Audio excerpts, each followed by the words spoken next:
আজকে আমরা মৌলানা আবুল কালাম আজাদের সাহিত্যিক সাংবাদিক জীবন চক্র এবং তার রাজনীতি বা তথা রাজনৈতিক সংগ্রামিক যে ভূমিকা তিনি রেখেছিলেন সেগুলো নিয়ে আলোচনা করবো ইনশাআল্লাহ। আমরা দেখেছি মৌলানা আবুল কালাম আজাদ তার জীবনটা তিনি সবসময়তে ব্রিটিশ বিরোধী আন্দোলন জনমত গঠন করার জন্য আপ্রাণ প্রচেষ্টা করে গেছেন। কখনো তিনি বক্তব্যের মাধ্যমে, তো কখনো তিনি কলমের মাধ্যমে। আর এই কলমের মাধ্যমে মানুষের সামনে তার যে কনসেপ্ট বা তার যে মত দর্শ দর্শন এগুলিকে মানুষের সামনে সঠিকভাবে পৌঁছানোর সব থেকে বড় একটা মাধ্যম হচ্ছে গণমিডিয়া, মাল্টিমিডিয়া, বা আমরা বলতে পারি এটাকে সাংবাদিকতার জীবনকে বেছে নেওয়া। এই জন্য তিনি ভাবলেন যে বক্তব্য দেওয়া রিস্ক, কিন্তু লেখনির মাধ্যমে যদি মানুষের কাছে আমার এই কথাগুলি পৌঁছে দিতে পারি তাহলে বেশ আমার জন্য রাস্তাটা সহজ হবে। এই জন্য তিনি সাংবাদিক জীবনটাকে বেছে নিলেন এবং কলমের জীবনটাকে তিনি বেছে নিলেন। এই জায়গাতে ইংরেজদেরকে হামলা করা যেতে পারে বেশ গুরুতর ভাবে। দেখুন, আসদরা ইউজদিরু মানে প্রকাশ করা। আমরা জানি তার এই তার এই বিশেষ করে লেখনির যে জীবনটা সূচনা হয়েছিল তার বিখ্যাত পত্রিকা আল হেলাল প্রকাশ করার পর। কি ছিল সেখানে? আসদরা সহিফাতা আল হিলাল সানাতান 1912। মৌলানা আবুল কালাম আজাদ 1912 সালে তার যে গুরুত্বপূর্ণ পত্রিকা মাজাল্লা আল হেলাল এটা তিনি প্রকাশ করেছিলেন সাংবাদিক জীবনে, বিল লুগাতিল উর্দিয়া, উর্দু ভাষাতে। তাহলে এখানে তিনটি প্রশ্ন এসে গেল যে মৌলানা আবুল কালাম আজাদ তার সাংবাদিক জীবন সূচনা করেছিলেন কিভাবে? উত্তর, মাজাল্লা হেলাল প্রকাশ করার মাধ্যমে। দ্বিতীয় প্রশ্ন, মাজাল্লা হেলাল কত সালে প্রকাশ পায়? 1912 সালে। তৃতীয় প্রশ্ন, মাজাল্লা হেলাল এটা কোন ভাষাতে লিখা? এটা উর্দু ভাষাতে লিখা। চতুর্থ প্রশ্ন এখান থেকে আসবে, মাজাল্লা হেলাল এটা কি দৈনিক পত্রিকা ছিল, নাকি মান্থলি পত্রিকা ছিল, নাকি সাপ্তাহিক? তো এখন পর্যন্ত আমার কাছে যে তথ্য আছে সেই তথ্যের উপর ভিত্তি করে আমি বলছি, এ বিষয়ে আমি আরো বেশি কনফার্ম হব যে এটা ছিল সাপ্তাহিক পত্রিকা। তো এখান থেকে এটা গুরুত্বপূর্ণ এবং প্রিভিয়াস ইয়ারের এই অংশ থেকে একটা প্রশ্ন এসেছিল যে মাজাল্লা হেলাল কত সালে প্রকাশ পেয়েছিল? 1912 সালে। ওয়া জাআলাহা ওয়াসিলাতান, এবং মৌলানা আবুল কালাম আজাদ এই পত্রিকা আল হেলালকেই ওয়াসিলা মাধ্যম স্বরূপ গ্রহণ করেছিলেন লিইকাদিল ওয়াইল ওয়াতানি, দেশীয় সংগ্রামকে তথা দেশের মানুষকে জাগ্রত করার জন্য, ও মুকাওয়ামাতিল হুকমিল ব্রিটানি, এবং ইংরেজ বিরোধী আন্দোলন গড়ে তোলার জন্য, মানুষকে জাগ্রত করে তোলা এবং ইংরেজ বিরোধী আন্দোলন গড়ে তোলার জন্য মৌলানা আবুল কালাম আজাদ তার এই পত্রিকা আল হেলালকেই মাধ্যম রূপে গ্রহণ করেছিলেন। হাক্কাকাত সহিফাতুল হিলাল নাজাহান কাবীরান, প্রকৃতপক্ষে কিন্তু সত্যিই সেটা সফল হয়েছিল। মাজাল্লাল হিলাল প্রকৃতপক্ষে বিরাট সাফল্য অর্জন করেছিল। কি সাফল্য অর্জন করেছিল? হিলাল আস-সানাতাইন, প্রথম 2 বছর, বালাগা তাওজিউ সহিফাতিন আল হিলাল সানাতা ওয়া ইসরিনা আলফা নুসখাতিন উসবুইয়ান, যে প্রথম 2 বছরে মাজাল্লা আল হিলাল সিত্তাতাও ওয়া ইসরিনা আলফা মানে 26,000, কত?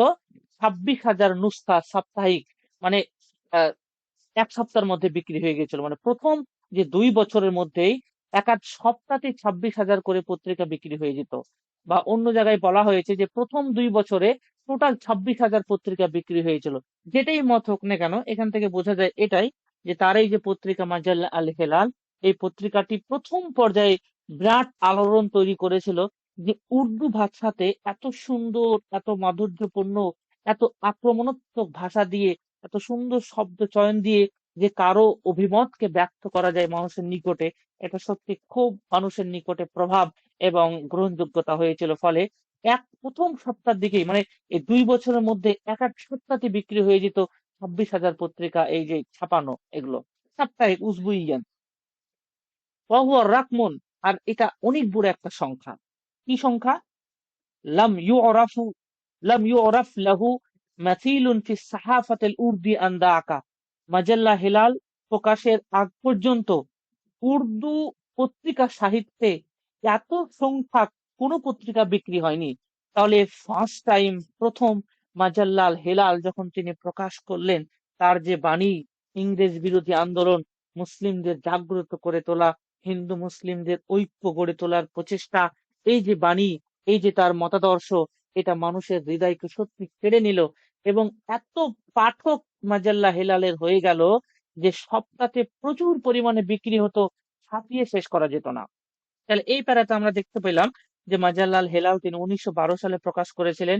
এটা ছিল একটা উর্দু ভাষা, এবং তিনি তার সাংবাদিক জীবনটা এই পত্রিকা প্রকাশের মাধ্যমে শুরু করেছিলেন, যার মাধ্যমে তিনি মানুষকে জাগিয়ে তুলেছিলেন। ইংরেজ বিরোধী আন্দোলন গড়ে তোলার জন্য মানুষকে সর্বোত্তম ভাবে তিনি, বিশেষ করে এবং হিন্দু এবং মুসলিমদেরকে জাগিয়ে তুলেছিলেন। এই পত্রিকা বিরাট সাফল্য অর্জন করেছিল, যা উর্দু পত্রিকা ইতিহাসে পূর্বে এমন সংখ্যা কোনো পত্রিকা বিক্রি হয়নি। এটা আমরা এখানে দেখলাম। ওয়াকাদ আকলাকা, আকলাকা মানে চিন্তার ভাঁজ তৈরি করে দেওয়া। ওয়াকাদ আকলাকা হাজান নাজাহু, এই সাফল্য আকলাকা চিন্তায় ফেলে দিল আল হুকুমাত আল ব্রিটানিয়া, ইংরেজ সরকারকে। এই পত্রিকাটা যেভাবে দিন দিন মানুষের কাছে স্থান দখল করতে থাকলো, এবং এই পত্রিকার মাধ্যমে যেভাবে মানুষ ইংরেজদের বিরোধী হওয়া শুরু করে দিল, এই যে সফলতা, ইংরেজদের কপালে কিন্তু ভাঁজ পড়ে গেল। তাই সদারা, আজ দ্বারা ইউজদিরু মানে প্রকাশ করা, এটা বাবে মুফাআলা থেকে, হ্যাঁ, স দ্বারা ইউসাদিরু এর মানে হলো বন্ধ করে দেওয়া। সদারাত সানাতান 1915। ঠিক আছে, অন্য একটা জায়গায় পাবেন 1914। দুটোই সাল পাওয়া যায়। যে 1914 সালে শেষের দিকে, ডিসেম্বরের দিকে, এই কারণে অনেকে 15 সালও দিয়ে দেয় এটা। তো 1914 অথবা 15 দুটো ডেটই আপনারা মুখস্থ রাখবেন। যে এই সময়তে ইংরেজ সরকার এই পত্রিকাটিকে বন্ধ করে দিলেন। আমি দুটো সাল কেন মুখস্থ করতে বললাম, তা আমি দিইনি কেন, এটা আমি পরবর্তীতে দিয়েছি ওই সংখ্যাটা। অপশনে কিন্তু 15-14 পাবেন না, কারণ এই দুটো এই সালটাকে নিয়ে মতভেদ আছে। অপশনে আপনি দুটোর একটাই পাবেন, হয় 14 থাকবে তো 15 থাকবে না, বা 15 থাকবে তো 14 থাকবে না। আপনি এটা বুঝতে পারবেন। তো দুটোই আপনি মাথায় রাখবেন। যদি দুটো চলে আসে, তাহলে আমি কোনটা অপশন চুজ করবো, তাহলে আপনি 14 চুজ করবেন। আচ্ছা, ওয়াখিরান সদারাত আল মাতবা সানাতান 1915, এবং 1915 সালে তার যে ছাপাখানা ছিল, যেখান থেকে এই পত্রিকাটা প্রকাশ পেত, ওটাকেও বন্ধ করে দেওয়া হলো। তাহলে এই একমাত্র পত্রিকা যা মানুষকে লেখনির মাধ্যমে জাগিয়ে তুলছিল, ইংরেজ সরকার দেখলো এই পত্রিকাটাকে দ্রুত গতিতে যদি বন্ধ করতে না পারি, তাহলে আমাদেরই বিপদ আসবে। এই জন্য খুব তড়িঘড়ি 3 বছরের মধ্যেই এই পত্রিকাটাকে বন্ধ করে দিলেন। বাদা খামসাতে আসহুরিন, 5 মাস পরেই আসাসা মাতবাআতান জাদিদাতান বিইসম আল বালাগ, 5 মাস পরেই মৌলানা আবুল কালাম আজাদ থেমে থামলেন না। কয়টা পত্রিকা বন্ধ হবে, আবার পত্রিকা চালু হবে। কয়টা ছাপাখানা বন্ধ হবে, আবার ছাপাখানা তৈরি হবে। 5 মাস পর আরো একটা তিনি ছাপাখানা খুলে দিলেন, আল বালাগ নামে, এবং এই নামে আরো একটা পত্রিকা চালু করলেন, মাজাল্লাতুল বালাগ। ওটা কত সালে? ওই 15 সালেই। তাহলে আমরা দেখলাম তিনি 3 বছরের মাথায় দুইটি পত্রিকা চালু করলেন, এক মাজাল্লা আল হেলাল, আর দ্বিতীয় মাজাল্লা আল বালাগ। এটা 15 সালে। এটা হওয়ার পর অফিসানাতিন 1916 সালে এই পত্রিকাটাকেও বন্ধ করে দেওয়া হলো। এটা কিন্তু বেশি দিন চলেনি। যেমনটা মাজাল্লা হেলাল ন্যূনতম 3 বছর তো চললো, কিন্তু বালাগটা অতদিন চলেনি। ওই সাময়িক কিছুদিনের মধ্যে এটাকে বন্ধ করে দেওয়া হয়। বন্ধ করে দেওয়ার পর ব্রিটিশ সরকার মৌলানা আবুল কালাম আজাদের প্রতি বেশি ধ্যান এবং মনোযোগ দিতে শুরু করলো। এই জন্য নুফিয়া মিন ক্যালকাটা, তাকে কলকাতা থেকে বের করে দেওয়া হলো, যে তার জন্য এই কলকাতায় থাকাটাই হারাম। একদম ব্যান করে দেওয়া হলো, সে কলকাতায় থাকতে পারবে না। যাবে কোথায়? সুজেনা ফি রাঞ্চি, তাকে রাঁচিতে জেলখানায় পাঠিয়ে দেওয়া হয়, রাঁচির একটা জেলখানায়। সেই জেলখানায় থাকলো কতদিন? 31শে ডিসেম্বর 1919 সাল পর্যন্ত। তাহলে আমরা দেখতে পাচ্ছি 1916 সালে মাজাল্লাতুল বালাগ বন্ধ হয়ে যাওয়ার পর তাকে কলকাতা থেকে, মাজাল্লাতুল বালাগকেও বন্ধ করলো, এবং কলকাতা থেকে তাকে নির্বাসিত করা হলো। কোথায় নির্বাসন করা হলো? রাঁচিতে। রাঁচি, হ্যাঁ, রাঁচি ঝাড়খণ্ড, আগে ছিল সব বিহারের ভিতরে, এখন সব রাঁচি ঝাড়খণ্ডের, এটা সম্ভবত রাজধানী। তো রাঁচিতে তাকে জেলখানায় পাঠানো হলো এবং সেই জেলখানায় কতদিন পর্যন্ত ছিলেন? 31শে ডিসেম্বর 1919 সাল পর্যন্ত ছিলেন। বেশ আমরা দেখতে পাচ্ছি 4 বছর কাছাকাছি। ওয়াকান আল মহাত্মা গান্ধী, আর সেই সময় চম্পারণ যে আন্দোলনটা চলছিল বিহারে, ওই সময়তে মহাত্মা গান্ধী ছিলেন। ওয়াকান আল মহাত্মা গান্ধী কাদ বারেজা ফি সাহাতে সিয়াসিয়াতি আল হিন্দিয়া। সাহাত মানে ময়দান, মাঠ।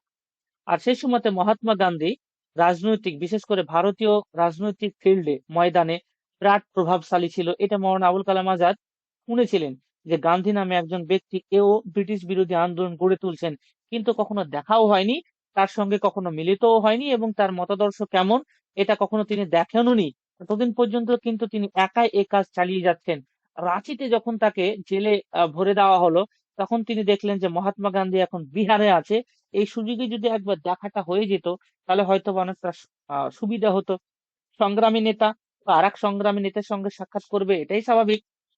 এই জন্য তিনি ওই তারপরে অবাদাল ইফরাজ, ইফরাজ শব্দের অর্থ হচ্ছে আফরাজ, ইফরিজ, ইফরাজ এর মানে হচ্ছে জেল থেকে মুক্তি পাওয়া।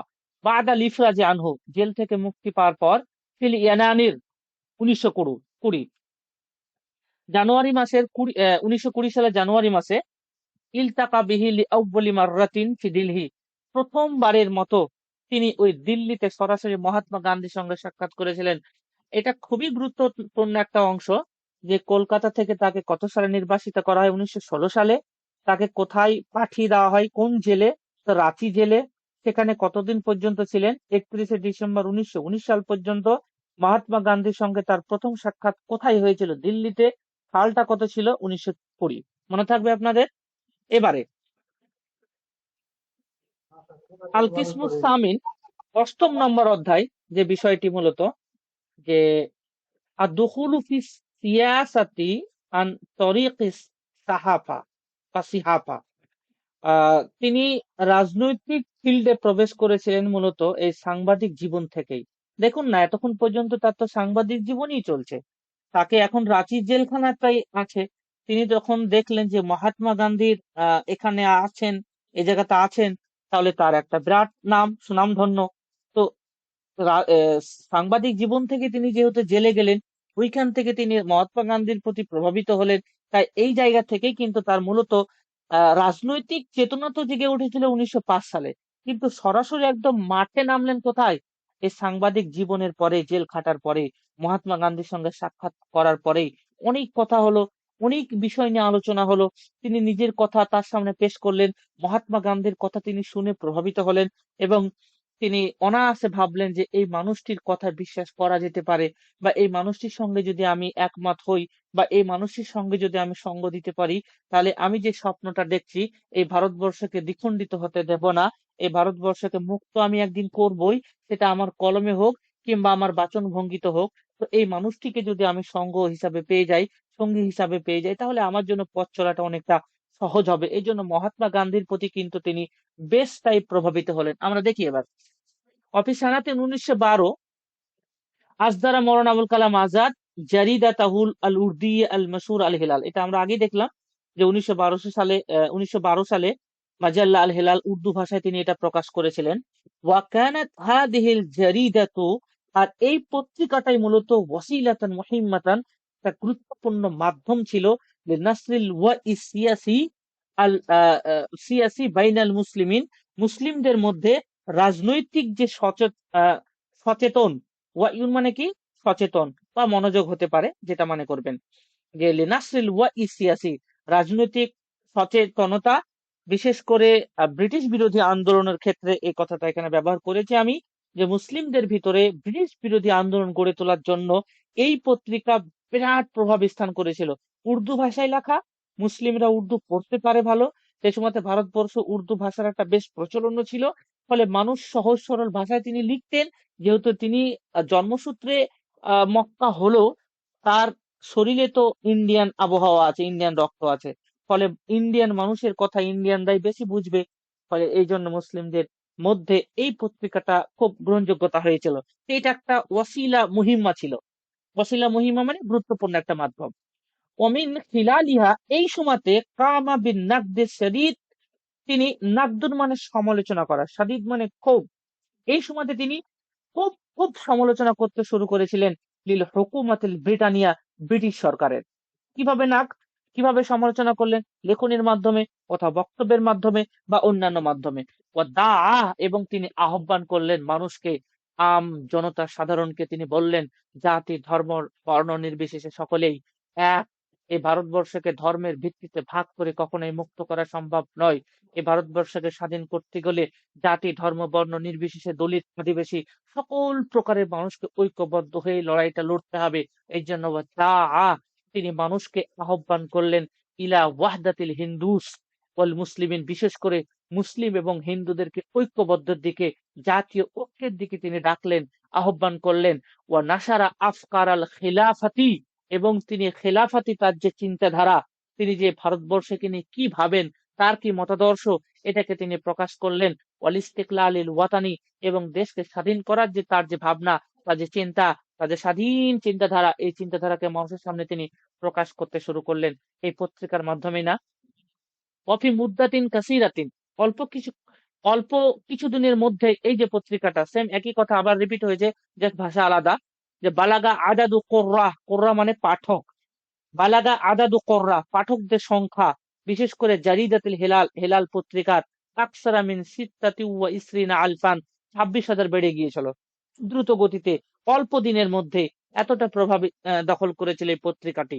ফাখাফাতিল হুকুমাতুল ব্রিটানিয়া, ফলে ব্রিটিশ সরকার ফাখাফাত, চিন্তায় পড়ে গেলেন, মিন তাসিরিহা, এই পত্রিকার প্রভাব মানুষের উপর যেভাবে পড়ছে, তাই আসদরাত আমরান, তিনি একটি ব্রিটিশ সরকার আসদারাত প্রকাশ করলেন, আমরান একটি গাইডলাইন, বে হাজুরিহা, হাজরুন শব্দের অর্থ হচ্ছে বন্ধ করে দেওয়া, বে হাজরিহা, সেই পত্রিকাটিকে বন্ধ করার একটা হুকুম জারি করলেন 1914 সালে। এই যে এখানে দেখুন, আমি ওখানে 15 দিয়েছিলাম, এখানে 1914 দিয়ে দিলাম, দুটোই আছে, আপনি দুটোই মাথায় রাখবেন। সুম্মা আসদরা মাওলানা আবুল কালাম আজাদ, এরপর তিনি থেমে থাকেননি, জারিদাতান উখরা, দ্বিতীয় পত্রিকা তিনি চালু করলেন, বিইসিম আল বালাগ, মাজাল্লাতুল বালাগ, ওয়ালাকিন্নাহা হুদিরাত হিয়া আল উখরা, কিন্তু এই পত্রিকাটাকেও পরবর্তীতে বন্ধ করে দেওয়া হয়। অমিন হুনা, এই জায়গা থেকে আসবাহা মাওলানা আবুল কালাম আজাদ, মাওলানা আবুল কালাম আজাদ মারুফান, বিরাট প্রভাবশালী হয়ে গেল, বিরাট পরিচিত হয়ে গেলেন, ইনদাল হুকুমাতুল ইস্তিমারিয়া, হুকুমা আল ইস্তেমারিয়া, এর অর্থ হলো ব্রিটিশ সরকারের নিকটে। তাহলে ওই একটা ছোট্ট ছেলে, যে কলকাতার ওই অলিতে গলিতে বেড়ে উঠছিল, সেই ছেলেটার লেখনীতে পুরো ব্রিটিশ সরকারের কপাল ভাঁজ পড়ে গেল। তার মানে ভারতবর্ষের প্রতিটি নাগরিক এই ব্যাপারটা তো দেখছিল, যে নিশ্চয় পত্রিকাটি বন্ধ করা মানে কি, ব্রিটিশ সরকার যাদের কাছে এখন শাসন ক্ষমতা আছে, এত শক্তি, এত পাওয়ার, তারা এই পত্রিকা বন্ধ করে দিচ্ছে, তার মানে নিশ্চয় এর প্রভাব ব্যাপক। মৌলানা আবুল কালাম আজাদকে ওই পর্যন্ত যতটা মানুষকে না চিনতো, পত্রিকা বন্ধ করার পর আরো বেশি করে চিনতে শুরু করলো মানুষ, মানুষের কাছে এর প্রভাবটা আরো বেশি বেড়ে গেল, আন্দোলনটা এবার জবরদস্ত শুরু হলো। এতদিন পর্যন্ত এতটা কিন্তু প্রভাব হয়নি।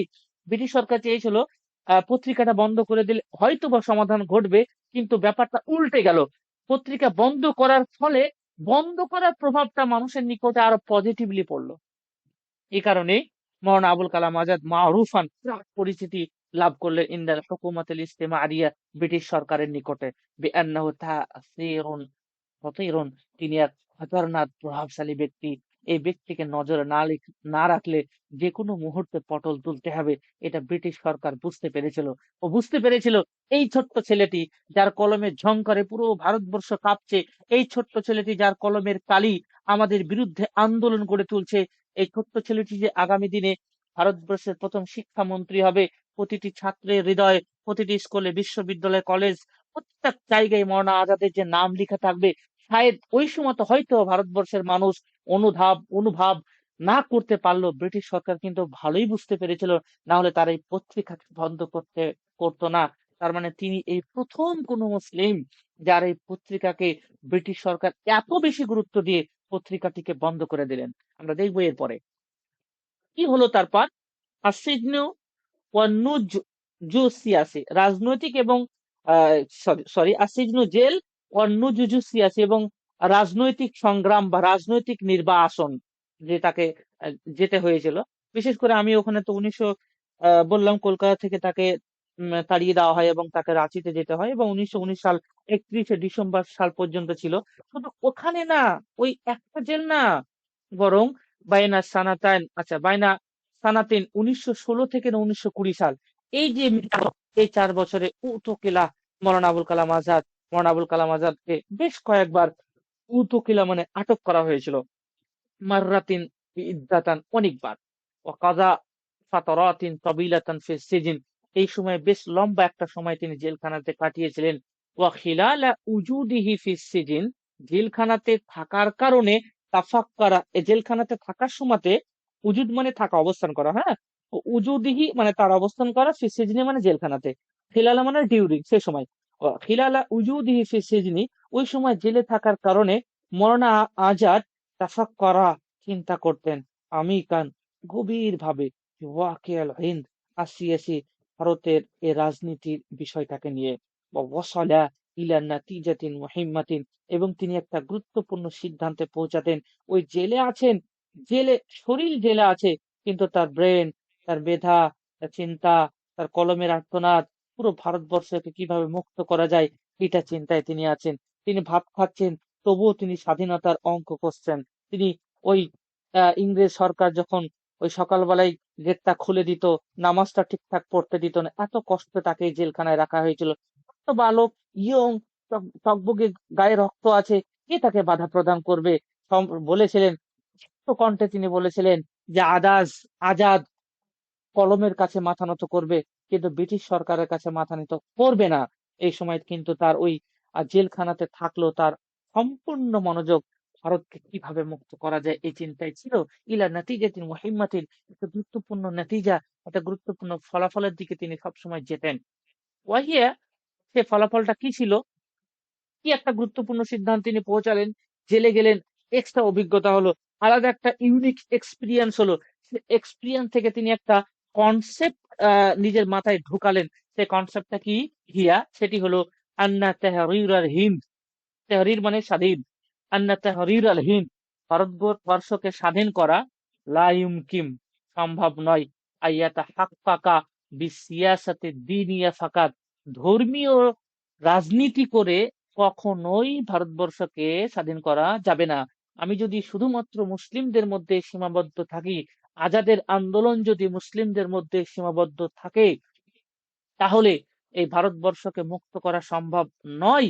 বল বিল ওয়াহদাতিল ওয়াতানিয়া, বরং এই ভারতকে স্বাধীন করতে হলে বিল ওয়াহদাতিল ওয়াতানিয়া, ঐক্য ভীষণভাবে জরুরি। আর সে সময় দুটো জাতি ব্যাপক প্রভাবশালী ছিল, তারা ছিল হিন্দু এবং মুসলিম। তাই তার চিন্তাটা এখান থেকে শুরু হলো। আমাকে জেল থেকে ছাড়া পাওয়ার পর প্রথম যে কাজ আমার করতে হবে, সেটি হলো হিন্দু এবং মুসলিমকে একই প্ল্যাটফর্মে একত্রিত করা। হ্যাঁ, ওই ওয়াতাসিমু বিহাবলিল্লাহি জামিয়্যাও ওয়ালা তাফাররাকু, এই মতাদর্শে তিনি বড় হতে শুরু করলেন, পাল্টে গেল তার চিন্তা। ওয়াহাদিহিল ফিকরাতু, তার এই চিন্তা, তার এই স্বাধীন চেতনা, ফাদাতহু তাদরিজান, তাকে এগিয়ে নিয়ে গিয়েছিল, গুরুত্বপূর্ণ জায়গাতে নিয়ে গিয়েছিল। বিশেষ করে নাহবা হিজবিল মু'তামার আল ওয়াতানি আল হিন্দি, হিজ আল মু'তামার আল ওয়াতানি আল হিন্দি, এর মানে হলো জাতীয় কংগ্রেস পার্টি। জাতীয় কংগ্রেস তথা কংগ্রেস পার্টির সভাপতি পর্যন্ত তিনি পৌঁছেছিলেন। এই পাঠটা, যেহেতু সেই সময় কংগ্রেস পার্টির যে মূল যে এজেন্ডা ছিল, সেটি ছিল ঐক্য, ভেদাভেদ না, জাতি বা সাম্প্রদায়িক দাঙ্গা নয়, মানুষ মানবতার পথে হাঁটতে হবে, তাহলেই ভারতকে মুক্ত করা যাবে। তো তার এই চিন্তাধারাটা জাতীয় কংগ্রেসের সঙ্গে মিশে যাওয়াই, তার ঠিক কংগ্রেস পার্টির সাথে অংশগ্রহণ করাটা তার জন্য বিরাট সহজ হয়েছিল। এবং একটা পর্যায়ে গিয়ে তাকে অবশ্যই আমরা দেখতে পাচ্ছি যে সে জাতীয় কংগ্রেসের পূর্ণ কি ছিলেন, তিনি সভাপতি পর্যন্ত ছিলেন। আচ্ছা, তাদরিজ শব্দের অর্থ হচ্ছে ক্রম, ক্রম পর্যায়ে, একটার পর এক। আহ, তার এই যে চিন্তা, কাদাথ, তাকে নিয়ন্ত্রণ করেছিল, তাকে সেনা মানে তাকে প্রতিপালন করেছিল, এগিয়ে নিয়ে গিয়েছিল তাদরিজান, একটার পর একটা, একটার পর পথ, পথের পর পথ, কোন পর্যন্ত? একদম জাতীয় কংগ্রেসের সভাপতি পর্যন্ত। আমরা দেখবো এবার ইতিহাসটা, কিভাবে তিনি সভাপতি হয়ে গেলেন, কিভাবে তিনি ব্রিটিশ হয়ে গেলেন। ওই ছেট্টে ছেলেটা যে কলকাতার ওই তালতলায় ঘুরে বেড়াতো, যে ছেলেটি কলমে লিখতো, যার পিতা একটা ধর্মীয় পরিবার থেকে বিলং করতো, তার পরিবারটা পূর্ণ ধর্মীয়, সেই ছেলেটা কিভাবে ভারতবর্ষের সব থেকে বড় একটা সাংগঠনিক সেই সংগঠনের সভাপতি হয়ে গেল। এটা কিন্তু চারটিখানি ব্যাপার না। এবং তিনি সবচেয়ে আশ্চর্যের বিষয়, এই পর্যন্ত তিনি প্রথম মুসলিম যিনি এই কংগ্রেসের সভাপতি হয়েছিলেন। এটা অনেক একটা চ্যালেঞ্জিং বিষয় না? যেখানে সংখ্যাগরিষ্ঠ হিন্দুদের, যেখানে ওই মেন ব্যক্তিরাই হিন্দু, সেখানে একজন মুসলিম, তাও আবার একজন আলেম, তাও আবার একজন পাক্কা আলে হাদিস আলেম, তিনি সভাপতি হচ্ছেন। এটা একটা অনেক আশ্চর্যজনক এবং অনেক বড় একটা বিজয়ের ব্যাপার। আমরা দেখি ইতিহাসটা কিভাবে হচ্ছে এবার। হুম হারাকাতুল খেলাফা। হারাকাতুল খেলাফা মানে খেলাফত আন্দোলন, যেটা 1920 সালে চালু হয়েছিল ভারতবর্ষে। ওয়াত্তাকারুবু মা হিজবিল মু'তামার, এবং এখান থেকেই জাতীয় কংগ্রেস দলের সঙ্গে তার যে নিকটবর্তী হওয়াটা, এটা আমরা দেখি। আমি একটু আগে আপনাদের বললাম যে মৌলানা আজাদ মূলত সেই সময়তে বিশেষ করে হিন্দুদের নিকটে তিনি তুলে ধরতে চেয়েছিলেন যে দেখুন, আপনারা মুসলিমদের অপছন্দ করছেন, দেখুন না তুর্কিতে তারা কিভাবে খেলাফতে আন্দোলন গড়ে তুলেছে, তো আমরাও তো এটা গড়ে তুলতে পারি। সেই কনসেপ্টে অধিকারী হয়ে ভারতবর্ষে খেলাফতি আন্দোলনটা চালু হয়েছিল। খেলাফতি আন্দোলনের পরে কি হলো? বাদাত হারাকাতুল খেলাফা ফিল হিন্দ ফি শাহরে মারিস সানাতান 1919 বা 1920। দুটোই তথ্য পাওয়া যায় ইতিহাসে, এগুলো এক্সাক্ট 19ই তো 19, 20 তো 20 এরকম পাই না, দুটোই মত পাওয়া যায়। তো আপনি 19টাও মনে রাখবেন, 20টাও মনে রাখবেন, দুটোই। তবে এক্ষেত্রে 19টা বেশি সঠিক। হুম ওই জন্য আমি এখানে 19টাই লেখার চেষ্টা করেছি। ভারতবর্ষে মার্চ মাসে 1920 সালে, ঠিক বা 1919 সালে, যখন খিলাফতি আন্দোলন শুরু হয়েছিল, বাদা নিহায়াতিল হারবিল আলামিয়া আল উলা। হারবুন মানে যুদ্ধ, আল আলামিয়া আল উলা মানে প্রথম বিশ্বযুদ্ধ। আমরা জানি 1914 থেকে 1918 সাল পর্যন্ত প্রথম বিশ্বযুদ্ধ হয়েছিল। পুরো কাদের কাদের সাথে? ওই অস্ট্রিয়া হাঙ্গেরি, এদিকে আপনার অটোমান সাম্রাজ্য, তারপরে জার্মানি, এই যে ইতিহাসটা আপনারা জানেন। সেই সময়তে অর্থাৎ প্রথম বিশ্বযুদ্ধ সমাপ্ত হওয়ার পর 1914 থেকে নিয়ে 1918 সালের পর, তথা 1919 সালের পরেই, কি 18 সালের পরেই কি শুরু হয়েছিল? ভারতবর্ষে খেলাফতি আন্দোলন শুরু হলো। মানে ইংরেজরা তুর্কিদের, যে তুর্কি শাসন তো খলিফা ছিল, এই খলিফাদের যে ক্ষমতা, এটাকে তারা হ্রাস, তারা কমিয়ে দিয়েছিল। এই খলিফাদের শাসনকে কেন কমানো হবে, ভারতবর্ষ মুসলিমদের প্রতি কেন অত্যাচার করা হবে, এইভাবে আন্দোলন তুর্কি তো চলছিল। আমরা দেখেছি না যে বাংলাদেশে যদি মুসলিমদের প্রতি কেউ কোনো অত্যাচার করে, তাহলে আমরা ওয়েস্ট বেঙ্গলে তার আন্দোলন করি, বা ওয়েস্ট বেঙ্গলে কোনো মুসলিমদের উপর যদি নির্যাতন করা হয়, তাহলে দেখছি কুয়েতে আন্দোলন চলছে, অন্যান্য জায়গায় আন্দোলন চলছে, তাই না? তাহলে তুর্কিতে তো এই মূল খেলাফত আন্দোলন মূল কোথায় চলছিল? তুর্কিতে, ইস্তাম্বুলে। কিন্তু আমাদের ভারতবর্ষে কিভাবে চলে আসলো? আমাদের ভারতবর্ষে তো মুসলিম আছে, এটা মুসলিম বিশ্বকে একদম জাগিয়ে তুলেছিল। তো যে প্রান্তে যেখানেই মুসলিম ছিল না কেন, সেখানেই কিন্তু ইংরেজ বিরোধী আন্দোলন গড়ে উঠেছিল। আর কেন গড়ে উঠবে না? ওই ইংরেজরা তো ভারতেও আছে। এই জন্য স্বাভাবিকভাবে ওই খেলাফতি আন্দোলনের ছাট্টা বা ছোঁয়া বা চিত্র এই ভারতবর্ষে গড়ে উঠেছিল। ওই খেলাফতি আন্দোলনে মহাত্মা গান্ধী যোগদান করেছিল। এখানে মৌলানা আবুল কালাম আজাদের জন্য ব্যাপারটা সহজ হয়ে গেল, যে একজন ব্যক্তিকে তো সঙ্গে পেলাম। ওকানা হাদাফুহা হিফজা মাকামিল খলিফা আল উসমানিয়া। এই যে আন্দোলনটা হয়েছিল, ওয়াকানা হাদাফুহা, এই আন্দোলনের যে মুখ্য উদ্দেশ্য, এটা কি ছিল? হিফজা মাকামিল খলিফা আল উসমানিয়া, উসমানী খলিফাদের মাকামকে হিফজ মানে আত্মরক্ষা করা। উসমানী খলিফাদের যে সম্মান, এই সম্মানকে ধরে রাখা, এই সম্মানকে বজায় রাখা, এটাই ছিল খেলাফতি আন্দোলনের মুখ্য উদ্দেশ্য। আর কি উদ্দেশ্য ছিল? পর এতরাজ, এবং বিরোধিতা করা, বিরোধ গড়ে তোলা, আলা সিয়াসাতিল হুকুমাতিল ব্রিটানিয়া, ব্রিটিশ সরকারের বিরোধী হওয়া। এটা এই খেলাফতি আন্দোলনের মুখ্য উদ্দেশ্য ছিল। তো মৌলানা আবুল কালামের আজাদের তো মতাদর্শ এটাই, মহাত্মা গান্ধীর ভাবনা চিন্তা তো এটাই, যে ইংরেজ বিরোধী আন্দোলন গড়ে তোলা। তাহলে মহাত্মা গান্ধী তো চাইছিলেন যে কেউ যদি সঙ্গে পেয়ে যায়, তাহলে সেখানে অংশগ্রহণ করব। তো খেলাফতি আন্দোলন অলরেডি মুসলিমরা শুরু করে দিয়েছে ভারতবর্ষে। তো মহাত্মা গান্ধী এই ব্যাপারটাকে কাজে লাগালেন, যে এই জায়গায় যদি আমি অংশগ্রহণ করি, আমি তো চাইছিলাম যে হিন্দু এবং মুসলিমকে যদি একটা সুযোগে একত্রিত করতে পারি, তাহলে তো অনেকটা আমার জন্য সুবিধা হবে। আর এখন দেখছি খেলাফতি আন্দোলনের মাধ্যমে ভারতবর্ষে মুসলিমরা জেগে উঠেছে। এই জায়গায় যদি আমি অংশগ্রহণ করে দিতে পারি, আর হিন্দুগুলোকে নিয়ে যদি এদের সাথে অ্যাটাচ করিয়ে দিতে পারি, তাহলে তো জমে ক্ষীর হয়ে যাবে। এই ব্যাপারটাকে মহাত্মা গান্ধীও কিন্তু হাতিয়ার রূপে গ্রহণ করলেন। এই ব্যাপারটাকে মৌলানা আবুল কালাম আজাদও কিন্তু হাতিয়ার রূপে গ্রহণ করলেন। ব্যাপারটা বুঝতে পারছেন আপনারা? তাই সারা কাফিহা এই আন্দোলনে অংশগ্রহণ করলেন জমা উন কেবারুন, অনেক বড় বড় লিডারগণ, যেমন আল মহাত্মা গান্ধী এতে অংশগ্রহণ করলেন, মৌলানা মোহাম্মদ আলী এতে অংশগ্রহণ করলেন, আর শওকত আলী এতে অংশগ্রহণ করলেন, মৌলানা আবুল কালাম আজাদ স্বয়ং নিজে এখানে অংশগ্রহণ করলেন। তাহলে দেখুন, এতক্ষণ পর্যন্ত মৌলানা আবুল কালাম আজাদ একাই লড়াই করছিলেন। এই আন্দোলনে অংশগ্রহণ করার ফলে তিনজন মহান ব্যক্তিকে সঙ্গে পেলেন, মহাত্মা গান্ধীকে পেলেন, মৌলানা মোহাম্মদ আলীকে পেলেন, শওকত আলী মোল্লাকে পেলেন। তাহলে সংগঠনটা একটু মজবুত হলো না? ফামা মৌলানা আজাদ এবং মৌলানা আবুল কালাম আজাদ ফামা বা তৈরি চেষ্টা করলেন কি, বিতাওইয়াতিল মুসলিমিন, মুসলিমদেরকে জাগিয়ে ওঠা, ওয়া তাজমিইহিম, তাদেরকে ঐক্যবদ্ধ করে তোলা, ফি সাফফিন ওয়াহিদিন, একই প্ল্যাটফর্মে, তাদের বিরুদ্ধে জিদ্দাল ইস্তেমার, ব্রিটিশ বিরোধীদের। তো মৌলানা আবুল কালাম আজাদ এই ব্যাপার লাগালেন, মুসলিমদের জাগ্রত করা এবং একত্রিত করা, একই ছাদের নিচে নিয়ে এসে জিদ্দাল ইস্তেমার, ব্রিটিশ বিরোধী আন্দোলনের জন্য এই জায়গাকে তিনি জবরদস্ত একটা হাতিয়ার রূপে গ্রহণ করার চেষ্টা করলেন। ওয়া খিলাল হাদিহিল হারাকাত, এই হারাকাতের মাধ্যমে, এই আন্দোলনের সময়তেই তাকারাবা মৌলানা আজাদ, তাকারাবা মানে নিকটবর্তী হওয়া, মৌলানা আবুল কালাম আজাদ নিকটবর্তী হলেন মা কিয়াদাতি হিজবিল মুতামার, ওই কংগ্রেস আন্দোলনের বড় বড় লিডারদের নিকটে। হুম।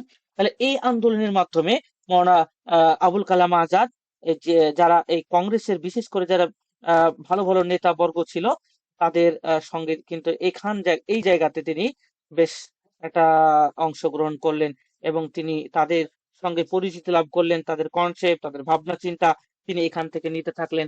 তার জন্য সামনের পথ চলাটা অত্যন্ত সহজ হয়ে গেল। আমরা দেখি এরপরে, ও আদ্রাকা, এবং তিনি পেলেন, আদ্রাকা ইউদ্রিকা মানে পাওয়া, আন্নাল মুতামার, কি পেলেন, পাওয়া বা অবলোকন করা বা একটা সিচুয়েশনকে বুঝতে পারা। তো আমরা এখানে এই শব্দগুলির অবস্থা অনুপাতে মিনিং করব। তো আমি এখানে দেখি কি মানে মিনিং নিলে ভালো হয়। ও আদরাকা আন্নাল মুতামার, তিনি বুঝতে পারলেন এই যে সংগঠনটা আছে, কংগ্রেস, জাতীয় কংগ্রেস যে সংগঠন, এই সংগঠনটাতে হুয়া আল মিম্বারুল ওয়াহিদ, এর যে প্রধান যে এজেন্ডা, আল্লাযী ইউমকিনু মিন খিলালিহি, যার মাধ্যমে সম্ভব, তাহকিকুল কিফা। কিফা মানে, কিফা শব্দের শাব্দিক অর্থ আপনারা যদি ডিকশনারি খোঁজেন তাহলে পেয়ে যাবেন। কিফাহুন শব্দের অর্থ হচ্ছে সংগ্রাম, মুস্তারাক মানে অংশগ্রহণ করা, যেখানে প্রত্যেক ব্যক্তি এখানে অংশগ্রহণ করবে। তো এই সংগঠনের মুখ্য উদ্দেশ্যই ছিল যে আল মিম্বার ওয়াহিদ, যে মানুষকে একই মিম্বারে, একই প্ল্যাটফর্মে আনা সম্ভব তখনই, তাহকিকুল কিফা, যখন এই সংগ্রামটি প্রতিষ্ঠিত হবে আল মুস্তারাক, ঐক্যবদ্ধভাবে, বিশেষ করে বাইনাল হিন্দুস কিংবা হুন্দুস, যেটাই পড়বেন দুটোই ঠিক, বাইনাল হিন্দুস ওয়াল হুন্দুস ওয়াল মুসলিমিন, যতক্ষণ পর্যন্ত মুসলিম এবং হিন্দুদের মধ্যে ঐক্য, অংশগ্রহণ ছাড়া সংগ্রাম চলবে না, ততক্ষণ পর্যন্ত কিন্তু এই জাতীয় কংগ্রেসের যে মূলনীতি, তাদের যে চিন্তা ভাবনা কখনো সফল হবে না। তাদের যে মুখ্য উদ্দেশ্য, এজেন্ডাকে প্রতিষ্ঠা করতে গেলে মুসলিম এবং হিন্দুদের একত্রিত করতে হবেই। আর একটা দারুণ সুযোগ চলে আসলো, সেটি হলো খেলাফতি আন্দোলন। অলরেডি মুসলিমরা জেগে গিয়েছিলেন, যেটা মহাত্মা গান্ধী এবং অন্যান্য হিন্দুরাও চাইছিল যে এরা কবে জাগবে। এরা তো অলরেডি জেগে গেল, এবার ব্যাপারটা আরো সহজ হয়ে গেল। হিন্দু মুসলিম এবার কাঁধে কাঁধ মিলিয়ে, হাতে হাত মিলিয়ে সবাই ঐক্যভাবে জেগে উঠলেন ব্রিটিশ বিরোধী আন্দোলনের। এবারে আমরা আল ইনজিমামুর রাসমিয়্যু ইলা হিজবিল মুতামার, ওই জাতীয় কংগ্রেসের গুরুত্বপূর্ণ দায়িত্বে তার অংশগ্রহণ বা যোগদান, সেটা কি, বাদ সানাতিন 1920, 1920 সালের পর, আ'লানা ইউলিনু মানে প্রকাশ করা, স্পষ্ট করা, নিজের পজিশন বা অবস্থানকে ক্লিয়ারলি জাহির করে দেওয়া, প্রকাশ করা। আ'লানা মৌলানা আজাদ, মৌলানা আবুল কালাম আজাদ স্পষ্ট করলেন মৌকিফাহু সিয়াসি, তার রাজনৈতিক স্থানটিকে, বিউজুহিন ক্লিয়ার ভাবে। 1920 সালে তিনি ক্লিয়ার ভাবে তার যে রাজনৈতিক চিন্তাধারা, এটাকে তিনি প্রকাশ করলেন। ওয়াসাররাহা, এবং তিনি স্পষ্ট করে এটাও বলে দিলেন বা তিনি ক্লিয়ার করে এটাও বাচন ভঙ্গি মানুষের সামনে বলে দিলেন, এলান করে দিলেন যে আন্নাহু ইউমিনু বিফিকরাতিল উম্মাতিল হিন্দিয়্যা আল মুস্তারাকা ওয়া বায়্যানা আন্নাল হিন্দুস ওয়াল মুসলিমিনা লাইসু উম্মাতাইন মুনফাসিলাতাইন। খুব গুরুত্বপূর্ণ একটা অংশ এই জায়গাতে বলা হচ্ছে, যে তিনি স্পষ্ট করলেন যে তিনি বিশ্বাস বেফিকরাতিল উম্মাতিল হিন্দিয়া আল মুস্তারাকা, যে এই ভারতীয় জনগণ হবে সকল মানুষের যৌথ একটা জনগণ। হ্যাঁ, আল উম্মাতুল হিন্দিয়া, ভারতীয় জনগণ হবে আল মুস্তারাকা, মানে জাতি ধর্ম বর্ণ নির্বিশেষে সকলে ভারতীয়। হিন্দুর কোনো ভেদাভেদ থাকবে না, কোনো মুসলিম এখানে ভেদাভেদ থাকবে না, সবাই একই সঙ্গে থাকতে হবে। এই ব্যাপারটা তিনি প্রকাশ করলেন, যে আমি চাইছি ভারতবর্ষের প্রতিটি মানুষ একই প্ল্যাটফর্মে আসুক এবং সবাই মিলে আমরা আন্দোলন গড়ে তুলি। বাইয়ানা, তিনি এটাও স্পষ্ট করলেন যে আন্নাল হিন্দু সওয়াল মুসলিমিন, মুসলিম এবং হিন্দু এই দুটো বিষয় প্রথম থেকে ইস্যু চলছিল না, তিনি এটা বলতে চাইলেন যে লাইসু উম্মাতাইন মুনফাসিলাতাইন, এরা দুটো আলাদা জাতি নয়, হিন্দু মুসলিম দুটো আলাদা জাতি নয়, এরা একই জাতি। এই দুটো জাতিকে একই প্ল্যাটফর্মে একই ছাতার নিচে যদি না আনা যায়, তাহলে আমাদের স্বপ্ন স্বপ্নই থেকে যাবে, তা কখনো বাস্তবে পরিণত হবে না, দিবা স্বপ্নই দেখতে হবে। তিনি এটা তার নিজস্ব রাজনৈতিক যে স্থান, তার যে পজিশন, তার যে চিন্তাধারা, মতাদর্শ, তিনি স্পষ্ট করে বললেন এই ভারতবর্ষে হিন্দু মুসলিম সকলকে একত্রিত হতেই হবে, কখনোই হিন্দু আলাদা নয়, কখনোই মুসলিম আলাদা না, বাল হুমা, বরং হিন্দু এবং মুসলিম আবনাউ ওয়াতানিন ওয়াহিদিন, একই দেশের সন্তান, এই ভারতেরই সন্তান। এই ভারতবর্ষের মাটিতে একজন মুসলিম যেমন জন্মগ্রহণ করেছে, একই রকম ভাবে একজন হিন্দুও জন্মগ্রহণ করেছে। এই ভারতবর্ষের মাটির তল থেকে একজন মুসলিম যেমন পানি পান করে, হিন্দুও পানি পান করে, সকলের রক্তের কালার লাল। তিনি এই কথা বলতে চাইলেন। ও আক্কাদা, এবং তিনি দৃঢ় সংকল্প হলেন। কি সংকল্প হলেন? কিসের বিষয়ে? যে আন্নার নিজাল, সংগ্রাম, সংগ্রাম, প্রতিরোধ। আক্কাদা ইউক্তি, তোমার দৃঢ় সংকল্প এখানে আপনারা মানে করবেন জোরদার করা, আরো জোর দেওয়া। ও আক্কাদা, তিনি আরো জোর দিলেন। কি জোর দিলেন? আন্নার নিজালা, সংগ্রাম, মিন আজলিল ইস্তেকলাল, ভারতকে স্বাধীন করার জন্য, জরুরি আজিবু, মানে ভারতকে স্বাধীন করতে হলে, সংগ্রামকে প্রভাবশালী করতে হলে, ইয়াজিবু, জরুরি, আইয়াকুনা জামাইয়ান, মানুষকে একত্রিত করা। তবে সাবাবে, এ কারণেই, তাওয়াফুকি হাদিহিল আফকার মা মাবাদিইল মু'তামার, এ কারণেই তার এই মু'তামারের সময় তথা কংগ্রেস পার্টির যে সাথে যুক্ত হওয়ার সময়তেই তিনি এই কথাগুলি স্পষ্ট করে বলে দিলেন, যা মহাত্মা গান্ধীর নিকটে পছন্দ হলো, যা অন্যান্য কংগ্রেসের লিডারদের কাছে এই ব্যাপারটা খুব ভালো লাগলো। ভালো লাগার ফলে আসবাহা মরানা আজাদ কাইদান নাশিতান ফি, এই জাতীয় কংগ্রেসের তিনি একজন একদম অ্যাক্টিভ, সক্রিয় ব্যক্তি তথা কায়দান সদস্য রূপে পরিগণিত হলেন। আর তাকে বুঝতে পারলেন মানুষ যে তারও মতাদর্শ আমাদের মতোই। আমাদের যে সংগঠনের যে মুখ্য উদ্দেশ্য, মৌলানা আজাদেরও মুখ্য উদ্দেশ্য একই। তাই এ ব্যক্তিকে যদি সঙ্গে দিতে পারি, আর যেহেতু সে যুবক, তো কাজ হতে পারে বলে ব্যাপারটা সহজ হয়ে গেল। এবারে দাউরুহু ফি হারাকাতে আদমি তাআউন, তাআউন মানে সহযোগিতা করা, আদমুন মানে সহযোগিতা করা নয়। তাহলে হারাকাত মানে আন্দোলন, তাহলে এমন আন্দোলন যা সহযোগ করা যাবে, যা সাহায্য করা যাবে না, যেটাকে আমরা বলি অসহযোগ আন্দোলন। মহাত্মা গান্ধী এই আন্দোলন গড়ে তুলেছিলেন। এই অসহযোগ আন্দোলন কেন গড়ে তুলেছিলেন? এই আন্দোলন গড়ে তোলার পেছনে কারণ কি ছিল? ব্রিটিশরা যখন জোর করে মুসলিম তথা হিন্দুদের প্রতি যখন শাস্তি বা তাদের প্রতি যখন অমানবিক অত্যাচার করতে শুরু করলেন, তখন আন্দোলন তো ভারতবর্ষের প্রতিটি জায়গা থেকে ফুটে উঠছিল, প্রতিটি জায়গা থেকে মাথা চাড়া দিচ্ছিল। তখন মহাত্মা গান্ধী বললেন যে এদেরকে আমরা কোন রকম সহযোগিতা করব না, এদের প্রতিষ্ঠানে আমরা পড়তে যাব না, এদের ডিপার্টমেন্টে কেউ যদি চাকরি করে চাকরি ছেড়ে দাও, এদের কলেজে যাব না, এদের স্কুলে যাব না, এদের কোনো সেক্টরে আমরা কাজ করব না। যখন ওদের হয়ে আমরা কাজ করব না, তখন ওদের প্রতিটি সেক্টর এমনি দুর্বল হয়ে যাবে, তাদেরকে কোনো দিক দিয়ে আমরা সহযোগিতা করব না। এটা কিন্তু অর্থনৈতিক দিক দিয়ে এই প্রথম ফার্স্ট টাইম মহাত্মা গান্ধী আক্রমণ করলেন যে এবার আমরা অর্থনৈতিক ব্যাপারটাকে ইস্যু করব, যে তাদের যতগুলো সেক্টরে মুসলিম বা হিন্দু কাজ করছে আমরা প্রত্যেকে রিজাইন দিয়ে দেব, দিয়ে ওদেরকে একদম পাগল করে দেব। একাই কি করবে? তাকে দিয়ে কাজ চালাবে। এই ব্যাপারগুলো তো আলাদা। কেন? ভারতবর্ষের মানুষকে যদি ওই সেক্টরে না রাখে, তাহলে মানুষ কিন্তু বুঝতে পারবে না ওদের ভাষা, ওরা বুঝতে পারবে না এদের ভাষা, ওরা বুঝতে পারবে না, ব্যাপারটা অনেক কিছু হয়ে যাবে না।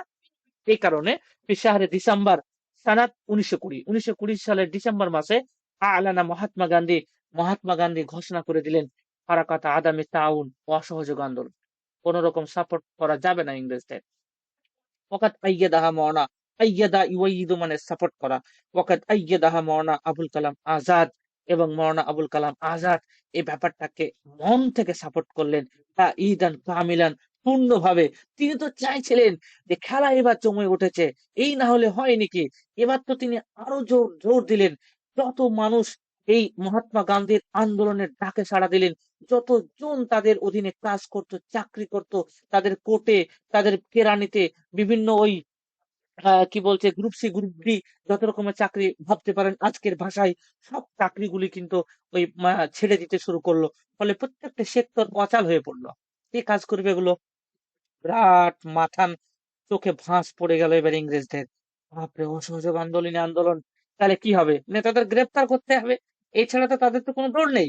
ও দাস সাব জনগণকে তিনি ডাকলেন, আহ্বান করলেন। কিসের দিকে আহ্বান করলেন? ইলা মুকাতা আতিল মাদারিস, মাদ্রাসা ছেড়ে দেওয়া।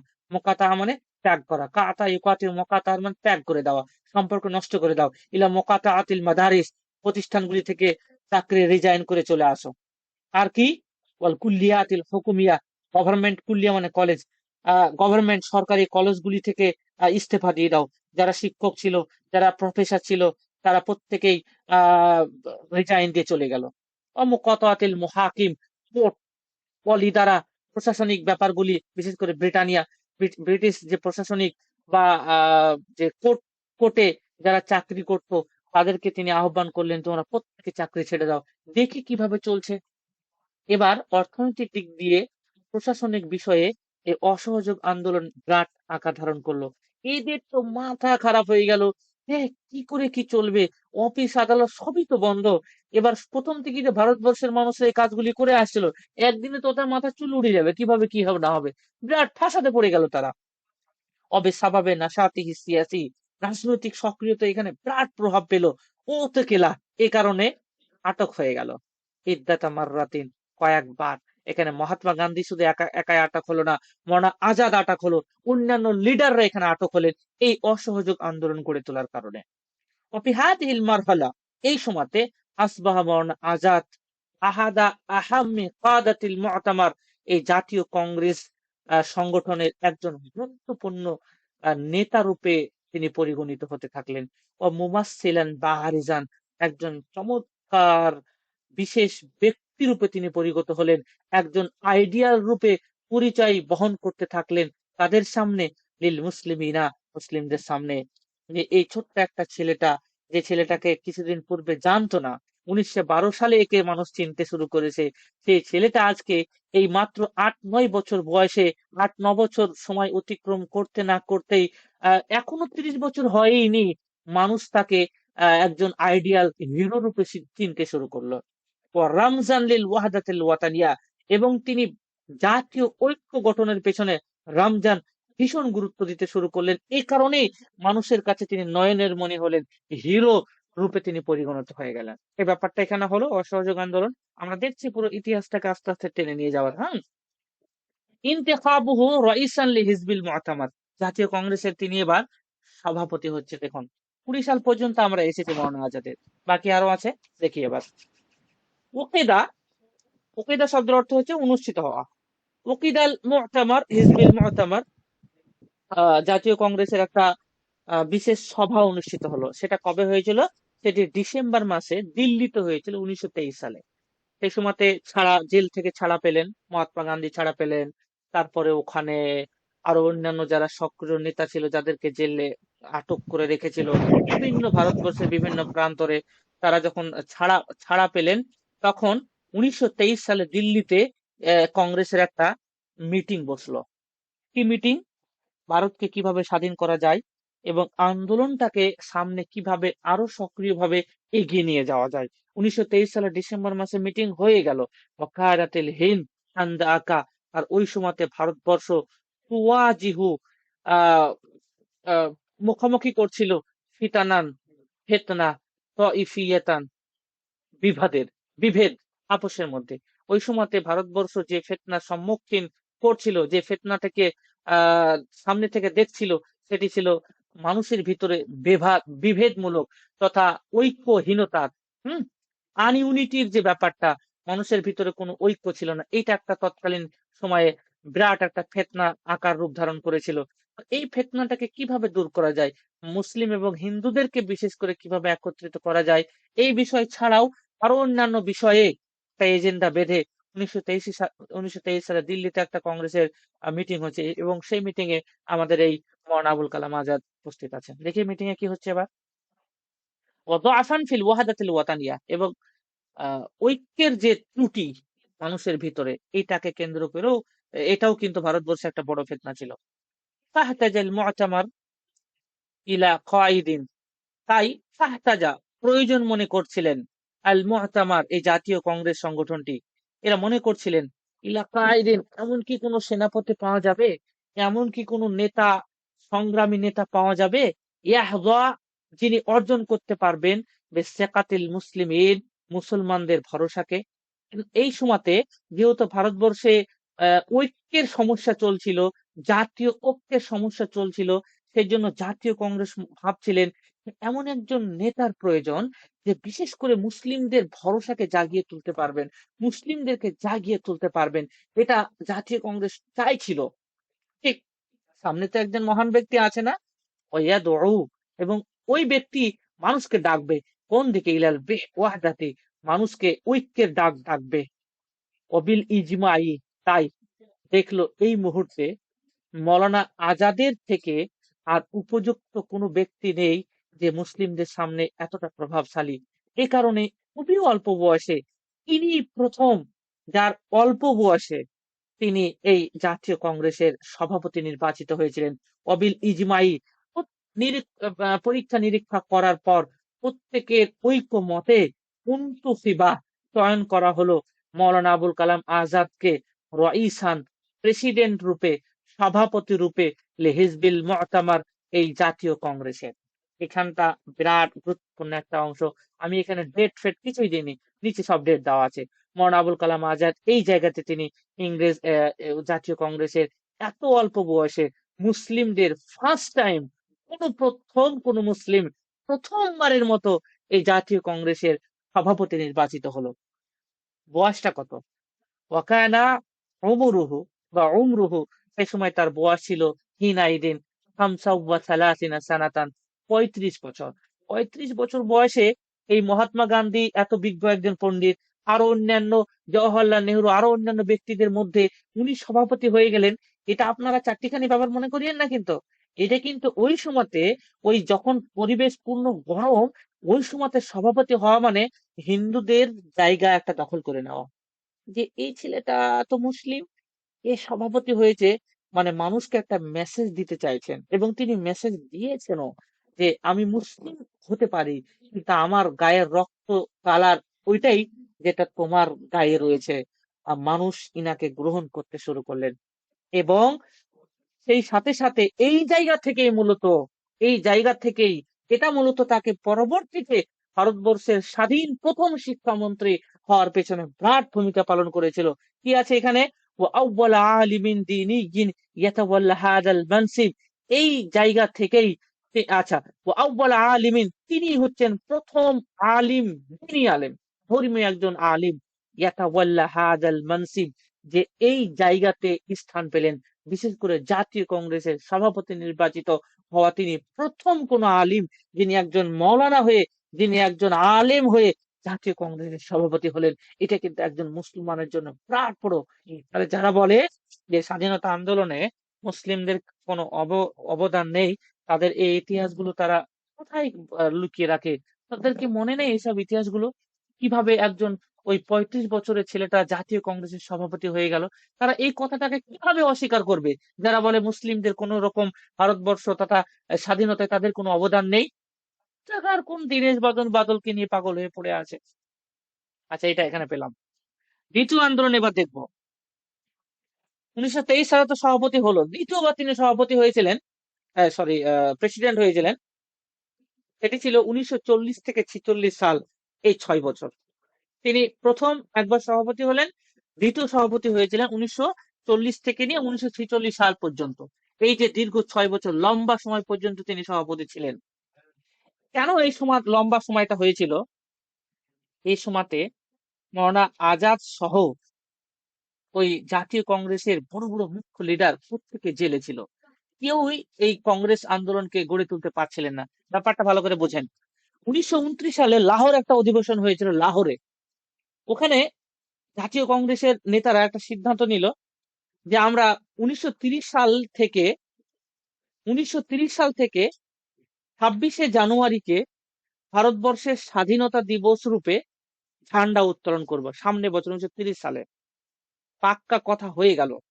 1930 সাল হলো, 26শে জানুয়ারিতে প্রথম ভারতবর্ষের স্বাধীনতা আন্দোলনের স্বাধীনতার পতাকা উত্তোলন হলো। স্বাধীন হয়নি, কিন্তু জাতীয় কংগ্রেস জোরপূর্বক স্বাধীন হয়েছে বলে পতাকা উত্তোলন করলেন। এই ব্যাপারটা তো সহজে মেনে নেবে না ব্রিটিশ সরকার। তারপর থেকে কিন্তু বেশ স্বাধীন পতাকা উত্তোলন হতেই থাকতো। আপনারা এই প্রসঙ্গে আমি একটা কথা বলে দিই যে আমরা জানি যে ভারতবর্ষের বিশেষ করে যে কি বলছে সংবিধান রচনা কমপ্লিট হয়েছিল 26শে নভেম্বর 1949 সাল। কিন্তু আমরা দেখতে পাচ্ছি যে 1950 26শে জানুয়ারিতে গিয়ে ওটা লাগু হয়েছে। এর মধ্যে 2 মাস গ্যাপ রাখা হয়েছে। কেন গ্যাপ রাখা হয়েছে আপনারা জানেন ইতিহাসটা? এই সেই ইতিহাস। 1930 সাল থেকে জাতীয় কংগ্রেসের মত অনুপাতে ভারতবর্ষ স্বাধীন না হলেও স্বাধীনতার পতাকা কিন্তু উড়তো ভারতবর্ষের মাটিতে বিভিন্ন প্রান্তরে। সেই দিনটা কত ছিল? 26শে জানুয়ারি। কিন্তু স্বাধীনতা তো ভারতবর্ষ আলটিমেটলি পেল 1947 সালের 15ই আগস্ট। তাহলে স্বাধীনতার ডেট তো এবার পাল্টে গেল। এখন সংবিধান রচনা হলো, সংবিধান রচনা হয়ে 26শে নভেম্বর হলো 1949।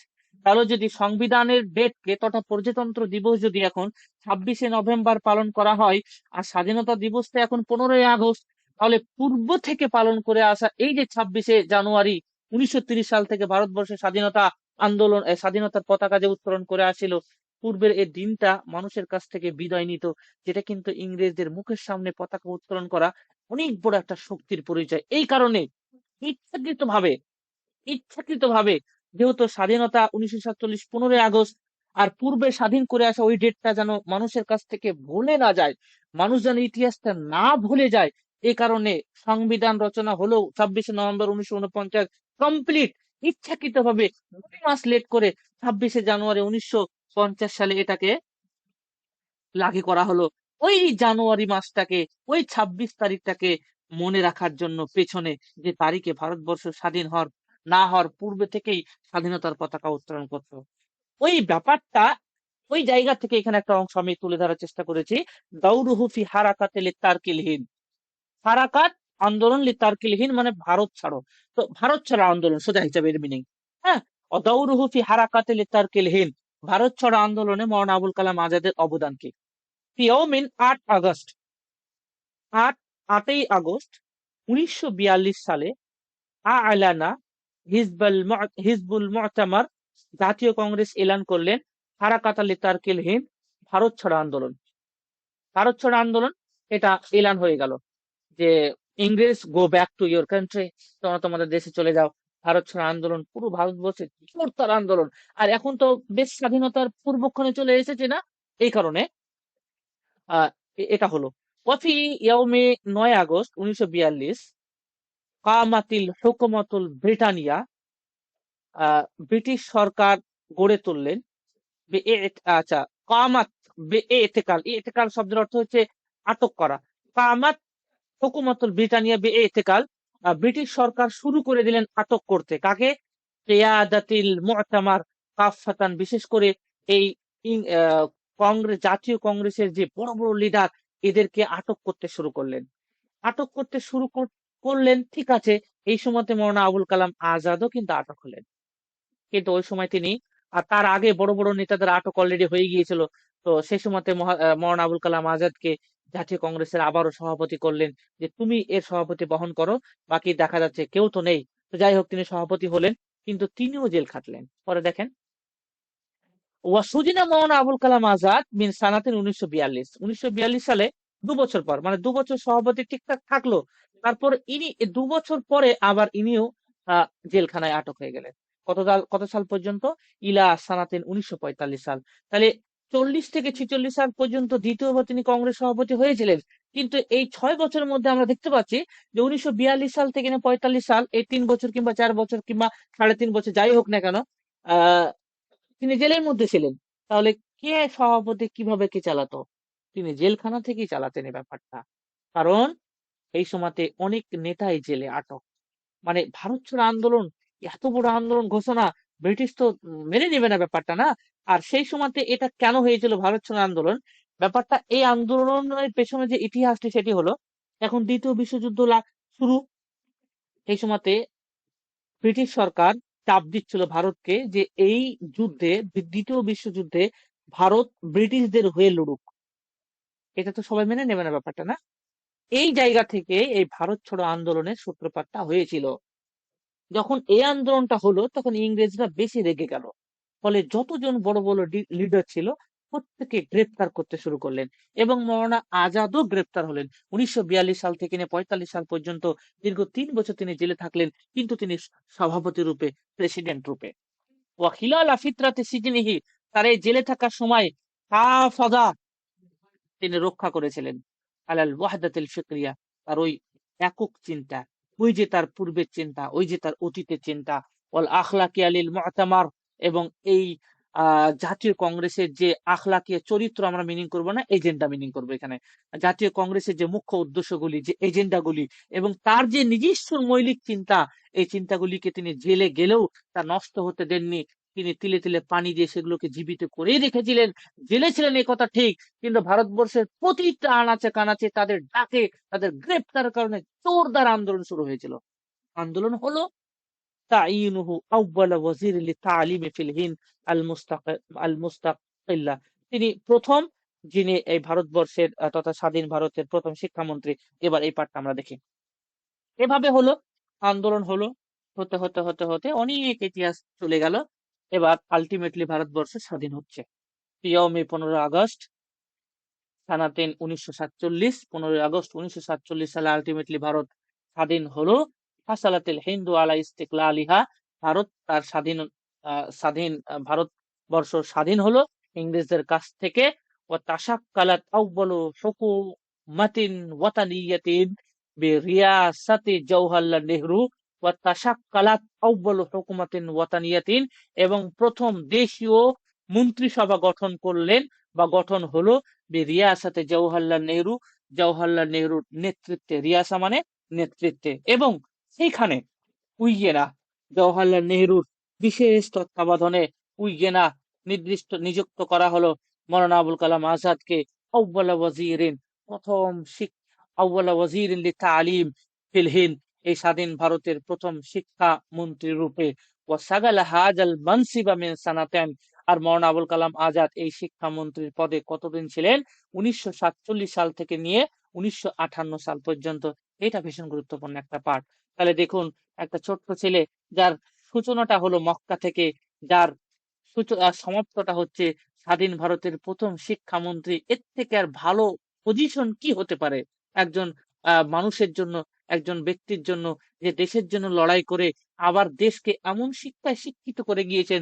তার আইডিয়াল, তার কনসেপ্ট এখনো ভারতবর্ষের প্রত্যেকটি মানুষ ভাঙিয়ে ভাঙিয়ে চাচ্ছে। হ্যাঁ, এরপর আমরা দেখি, তিনি যখন শিক্ষামন্ত্রী ছিলেন, নিশ্চয়ই কিছু তো কিছু কাজ করবে, তাই না? তার তো কিছু অবদান তো থাকবে।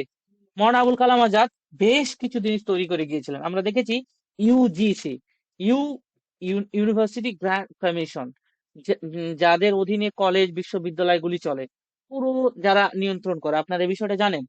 তো ইউজিসি কে প্রথম তৈরি করেছিল? ইউজিসি মৌলানা আবুল কালাম আজাদ তিনি নিজে এটা তৈরি করেছিলেন। আসাসা লিজান, লাজনাতুন বহুবচন, লিজান মানে কমিটি, লিজান মানে কমিটি।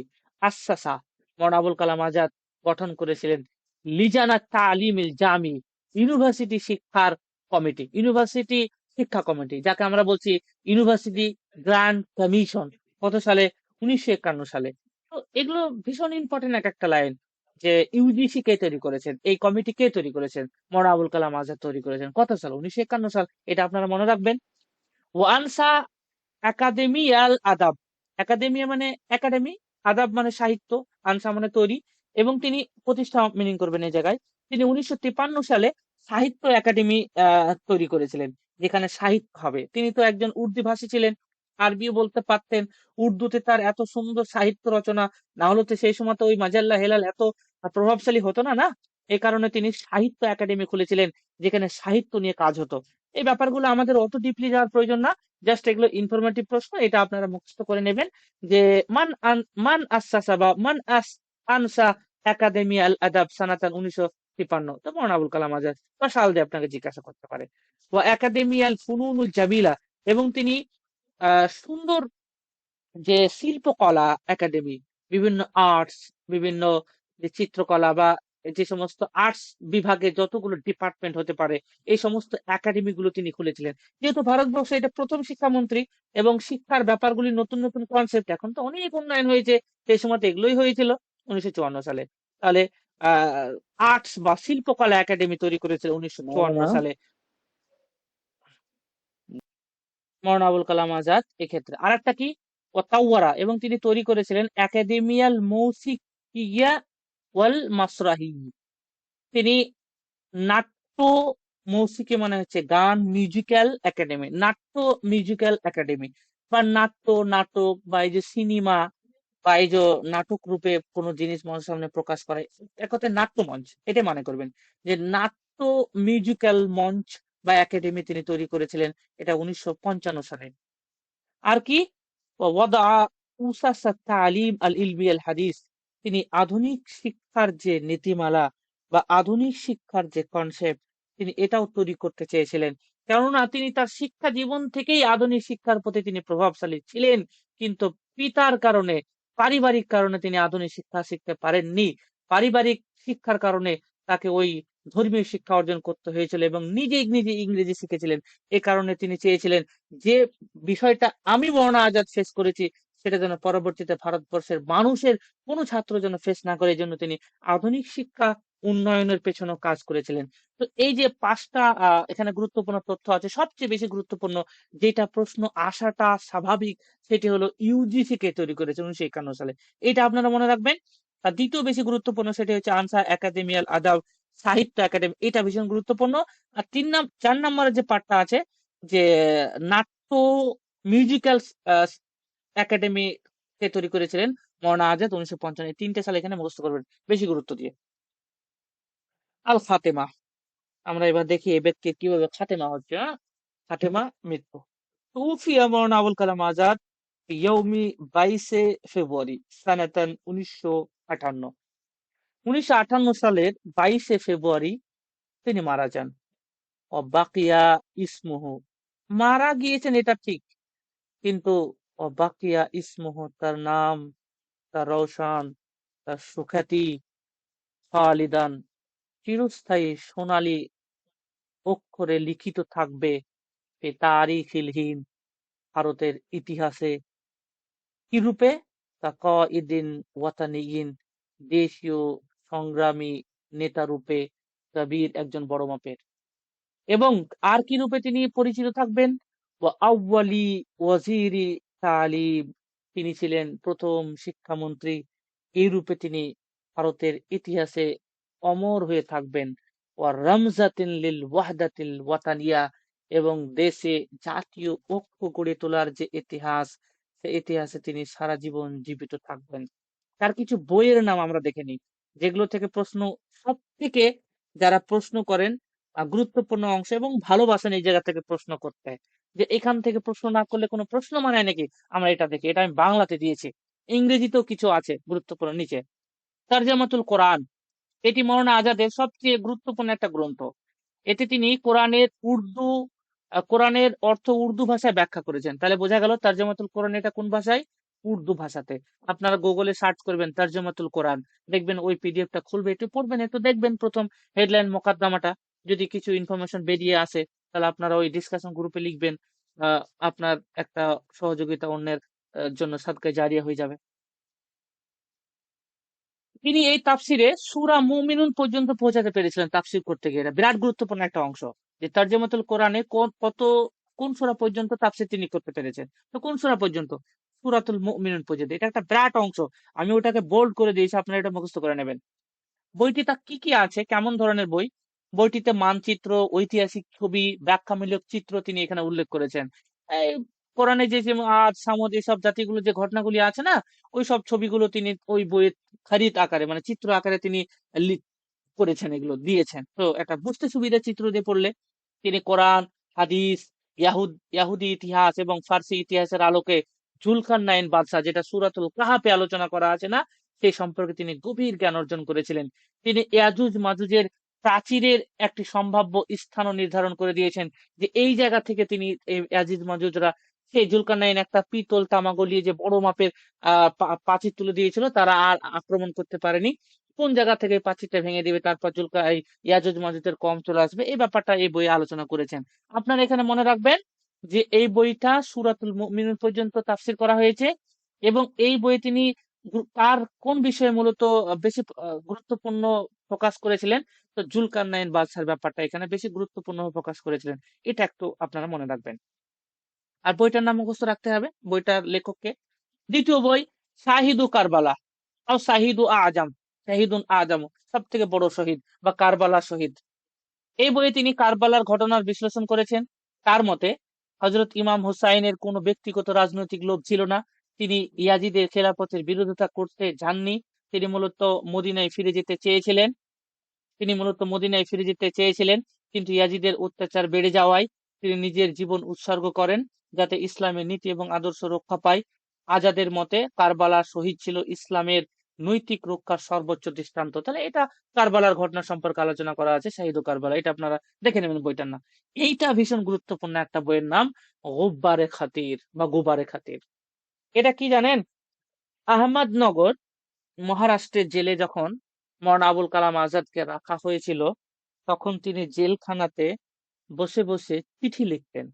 ওই চিঠিগুলি ছিল মূলত তার বন্ধুকে উদ্দেশ্য করে, পরে পেয়ে যাবেন তার নামগুলো।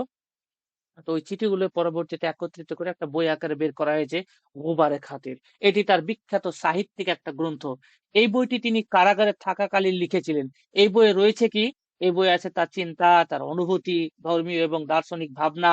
ভাষা সহজ হলো, চিন্তা গভীর। এটা উর্দু বই। আমি বেশ কয়েকদিন আগে 10-12 পেজ মতো আমি পড়েছিলাম। এই জাস্ট ভূমিকাটা, আপনারা গোবারে খাতির সার্চ করবেন মোবাইলে, প্রথম ভূমিকাটা পড়বেন, খুব সুন্দর লাগবে পড়তে। মনে হবে যেন বইটা পুরো পড়ে শেষ করে দেই, ভালো লাগবে পড়তে। মৌলানা আজাদের বিষয় ইতিহাসটা আপনারা আরো ভালো জানতে পারবেন ওই বইটা যদি পড়তে পারেন। মানে জেলখানাতে লিখেছেন তো, হ্যাঁ, ভালো দারুণ তথ্য পাবেন আপনার এই বইটা। মাবাদিউল ফালসাফা, দর্শনের মূলনীতি। এই গ্রন্থের দর্শনের মৌলিক ধারাগুলো সহজভাবে এখানে আলোচনা করেছেন। ধর্ম এবং দর্শনের মধ্যে যে সম্পর্ক, সেটা এই বইয়ের মধ্যে তিনি ব্যাখ্যা করেছেন। আল হিন্দু তাফুজুবুল ইস্তেকলাল, যে বই থেকে নোটগুলো আপনাদের বানিয়ে আমি পড়াচ্ছি, এই সেই বই যে বইটা থেকে আমি মোতালা করে আপনাদের পড়াচ্ছি। আল হিন্দু তাফুজুবুল ইস্তেকলাল, ইন্ডিয়া উইন্স ফ্রিডম। এটি তার রাজনৈতিক আত্মজীবনীমূলক গ্রন্থ। মানে এই বইয়ে তার যে রাজনৈতিক যে জীবন, সে জীবনটা কিভাবে কাটিয়েছেন, কিভাবে ইতিহাসটা, এই ইতিহাসটা আপনি এই বইয়ে পেয়ে যাবেন, কিন্তু এটা ইংরেজি ভাষাতে ছাপানো আছে, পড়ে নেবেন একটু। আর যদি আপনারা আমার কাছে চান, তো আমি কিছুটা আন্ডারলাইন করেছিলাম, আপনারা ওটা পড়তে পারেন। এতে ভারতের স্বাধীনতা আন্দোলনের ভিতরের ইতিহাস গভীরভাবে তুলে ধরা হয়েছে। দেশভাগ এবং স্বাধীনতা সম্পর্কে তার নিজস্ব মত এখানে পাওয়া যায়। মাসআলাতুল খিলাফা, খেলাফত সমস্যা, এটা তার একটা গুরুত্বপূর্ণ বই। এই বইয়ে খেলাফত ব্যবস্থার বিষয়টি গুরুত্বপূর্ণভাবে আলোচনা করা হয়েছে। ধর্মীয় রাজনৈতিক দিক থেকে খেলাফতের বাস্তবতা এখানে ব্যাখ্যা করা হয়েছে। আর একটা গুরুত্বপূর্ণ বই আল হুররিয়াতু ফিল ইসলাম, ইসলামের স্বাধীনতা। এতে তিনি ইসলামী দৃষ্টিতে স্বাধীনতার ধারণা ব্যাখ্যা করেছেন, যে ইসলাম স্বাধীনতাকে কোন চোখে দেখে এই ব্যাপারটা। আর কি বলা হয়েছে, যে ইসলাম মানুষের মর্যাদা এবং ন্যায় বিচারের কথা বলে। আর একটা গুরুত্বপূর্ণ বই আলমার আতুল মুসলিমা, মুসলিম নারী। এই গ্রন্থে মুসলিম নারীর মর্যাদা এবং অধিকার সম্পর্কে আলোচনা করা হয়েছে। নারীদের বিরুদ্ধে প্রচলিত ভুল ধারণা যেটা মানুষের বা সমাজের ভিতরে প্রচলিত, সেগুলো তিনি খুব কড়াভাবে মানুষকে জবাব দিয়েছেন এই বইয়ের ভিতরে। জামিউস শাওয়াহিদ ফি হুকমি দুখুলি গায়রিল মুসলিমিন আল মসজিদ, যে এটি তার একটা ফিকহি তথা ইসলামী আইন ভিত্তিক একটা গ্রন্থ। এতে তিনি আলোচনা করেছেন অমুসলিমরা মসজিদে প্রবেশ করতে পারবে কি পারবে না, এটা একটা বই, মানে একটা কি বলছি, সরি, ফতুয়া স্বরূপ, ফতুয়া মূলত একটা বই। কোরআন হাদিস এবং আলেমদের মতামতের আলোকে বিষয়টা তিনি ব্যাখ্যা করেছেন। যে একটা ধারণা ছিল সেই সময়তে, এই বইটা তিনি কেন লিখলেন। হিন্দুরা মনে করতো যে আমাদের দুর্গত বা আমাদের মন্দিরে মুসলিমরা আসবে, আমাদের কোনো বাধা নেই, হয়তো বা আমরা তাদের মসজিদে যেতে পারবো না। তো মৌলানা আজাদ এই বইটা লিখে তিনি স্পষ্ট করে বললেন যে যেতে পারবে কি পারবে না। তো তিনি এখানে তুলে ধরেছেন কনসেপ্ট, আপনারা পড়বেন পেয়ে যাবেন। সবচেয়ে আমি এখানে আলাদাভাবে আবার দিয়ে দিয়েছি হাইলাইটেড এরিয়া। মৌলানা আজাদকে পড়তে গেলে বিশেষ করে এক্সাম পয়েন্ট অফ ভিউ থেকে সবচেয়ে হাইলাইটেড এরিয়া কোন জায়গাটা, এটা আপনারা একটু দেখুন, দেখি তো। তিনি জন্মগ্রহণ করেছেন, আমি এতক্ষণ পর্যন্ত তারিখটা দিয়েছিলাম না, 11ই নভেম্বর 1888 মাক্কাতে। ডেড, মৃত্যুবরণ করেছেন কবে? 22শে ফেব্রুয়ারি 1958। কোথায় মৃত্যুবরণ করেছে? দিল্লিতে। কজ অফ ডেথ, কেন মারা গিয়েছিলেন? স্ট্রোক করে তিনি মারা গিয়েছিলেন। রেস্টিং প্লেস, মানে তাকে কোথায় মাটি দেওয়া হয়েছে, কোথায় তাকে দাফন করা হয়েছে, কোথায় দাফন করা হয়েছে? মসজিদ, জামে মসজিদ দিল্লির, সেখানে দাফন করা হয়েছে। হুম। আহ নানুতুবি, মৌলানা নানুতুবির বিষয়ে একটা প্রশ্ন ছিল যে তাকে কোথায় দাফন করা হয়েছিল, এই মর্মে একটা প্রশ্ন এসেছে। অতএব এটা এই জন্য আমি এটা দিয়ে দিয়েছি, রেস্টিং প্লেস, তাকে কোথায় দাফন করা হয়েছে। তো জামে মসজিদ দিল্লি, সেখানে তাকে দাফন করা হয়েছে। তার স্ত্রীর নাম কি ছিল? তাৎপূর্ণ একজন সংগ্রামী নেতা, বউ যদি ভালো না হয় তাহলে কিন্তু এই পর্যন্ত তিনি কখনোই পৌঁছাতে পারতেন না, তাই না?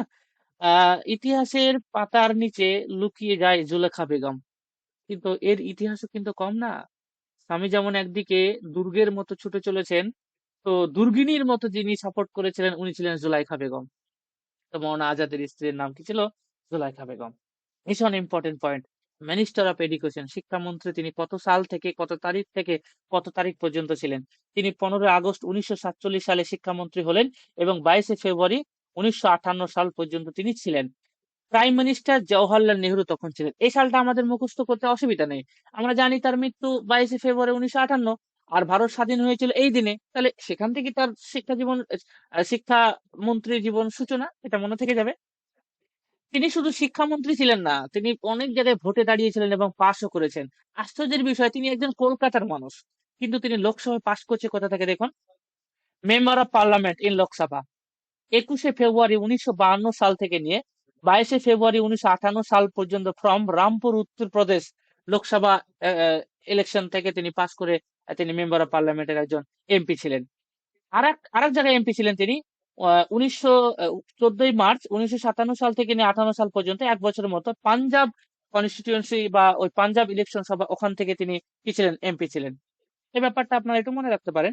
Member of the constitute assembly of India, Bharat যখন স্বাধীন হব তখন সংবিধান রচনার জন্য ইংরেজ সহ আরো অন্যান্য সবাই একটা কমিটি গঠন করেছিল। তো সেই সময়তে ইনিও একজন কমিটি ছিলেন। তো নভেম্বর মাসের 1946 থেকে নিয়ে 26শে জানুয়ারি 1950 সাল পর্যন্ত আমি বললাম যে কিভাবে এরা, আহ, সংবিধান রচনা হয়েছিল, সেই সময় তিনি একজন বেস্ট মেম্বার ছিলেন। President of Indian national Congress, জাতীয় ন্যাশনাল পার্টির যে প্রেসিডেন্ট ছিল, আমি একটু আগে বললাম 1923 সাল থেকে 24 সাল 1 বছর তিনি প্রথমে সভাপতি ছিলেন। তো কার বিশেষ তত্ত্বাবধানে হয়েছিলেন? মহাত্মা গান্ধীর তত্ত্বাবধানে। এবং 1940 থেকে 1946 সাল পর্যন্ত কার অধীনে কাজ করেছিলেন, কার তত্ত্বাবধানে তিনি সভাপতি হয়েছিলেন? এটা জওহরলাল নেহরু। এই দুটো আপনারা মনে রাখবেন। ন্যাশনাল এডুকেশন ডে, যেটা 7 SLST তে পরীক্ষা এই জায়গা থেকে উঠিয়েছিল, 11ই November is celebrated as national education day in India. ভারতবর্ষে জাতীয় আহ, শিক্ষা দিবস পালন করা হয় মৌলানা আবুল কালাম আজাদের এই জন্মদিনকে কেন্দ্র করে। তিনি যেহেতু প্রথম শিক্ষামন্ত্রী, তাই তার জন্মদিনটাকেই ভারতে ন্যাশনাল, জাতীয় শিক্ষা দিবস হিসেবে পালন করা হয়। এটা পরীক্ষা ছিল, আপনারা দেখেছিলাম। আরো বেশি গুরুত্বপূর্ণ যে তিনি তো মারা গিয়েছিলেন, তারপরও তাকে অ্যাওয়ার্ড দেওয়া হয়েছিল ভারত রত্ন 1992 সালে, এটা আপনারা মনে রাখবেন। আচ্ছা, গুব্বার খাতির আমি এটা উইকিপিডিয়া থেকে উঠিয়েছি, সেটা আপনাদের এখানে আমি জাস্ট একটু ইংরেজিতে পড়ে দিচ্ছি। Ghubar Khatir is one of the most important book of Azad, Maulana আজাদের সবচেয়ে গুরুত্বপূর্ণ বুক, রিটেন প্রাইমারিলি বলছিলাম কি, ডিউরিং।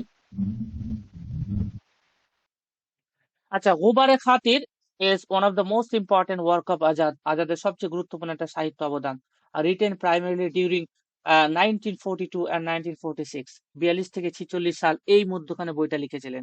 তো আগে গোবারে খাতির ছিল, এখানে একটু বেশি ইনফরমেশনটা দেওয়া আছে।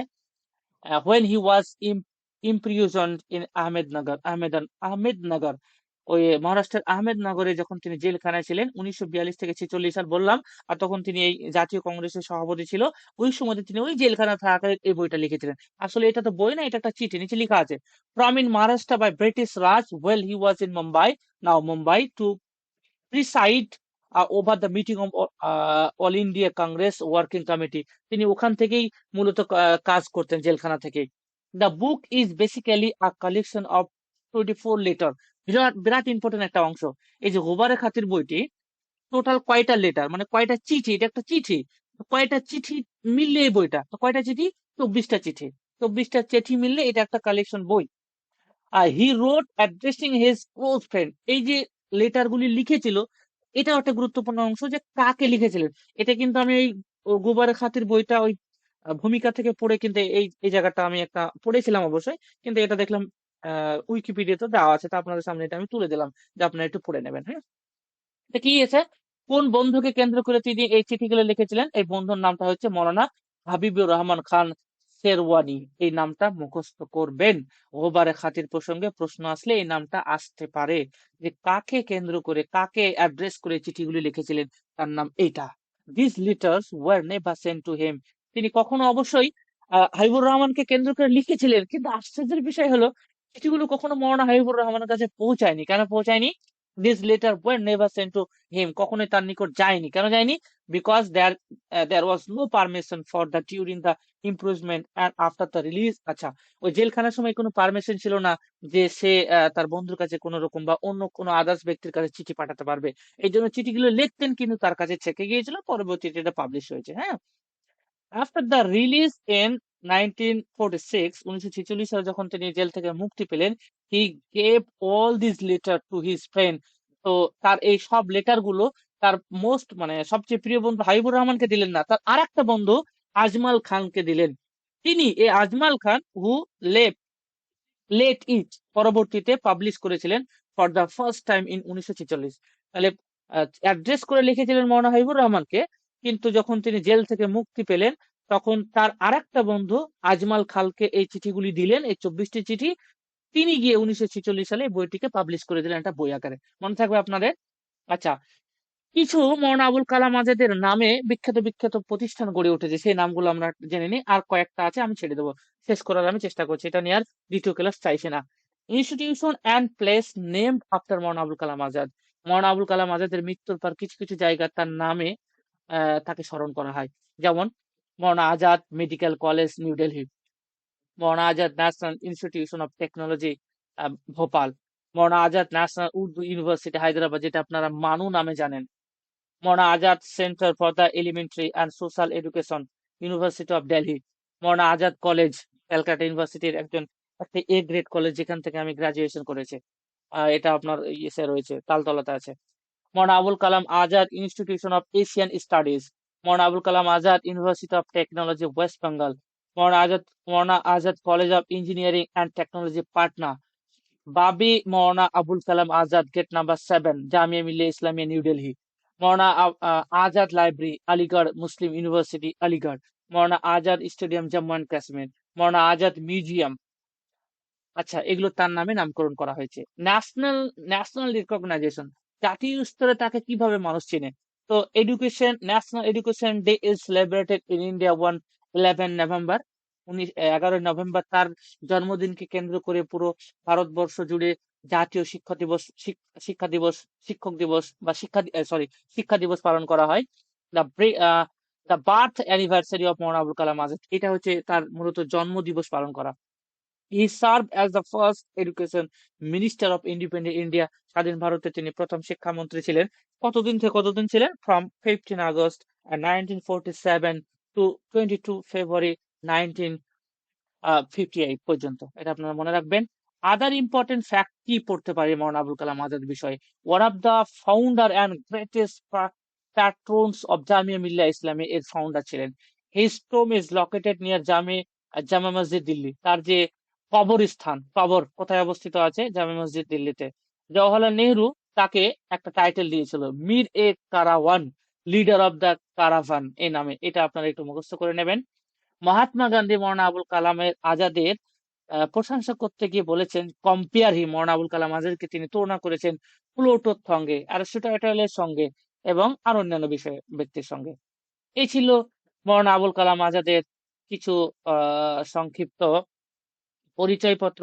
আমি আপনাদের সম্মুখে এই বিষয়টি অত্যন্ত ডিটেলস ভাবে বলার এটাই এই জন্য চেষ্টা করেছি যে এটা এক্সাম পয়েন্টের তো আছে আছে, আমার উদ্দেশ্য একটু অন্য ছিল, যে স্বাধীনতা সংগ্রামী নেতা হিসাবে, অ্যাজ এ মুসলিম হিসাবে আমরা এর পূর্ণ অবদানটাকে জানলাম।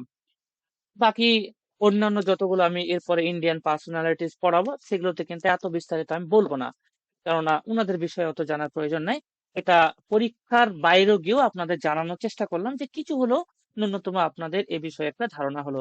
আজকে এখানেই আমি মৌলানা আবুল কালাম আজাদের জীবনী সমাপ্ত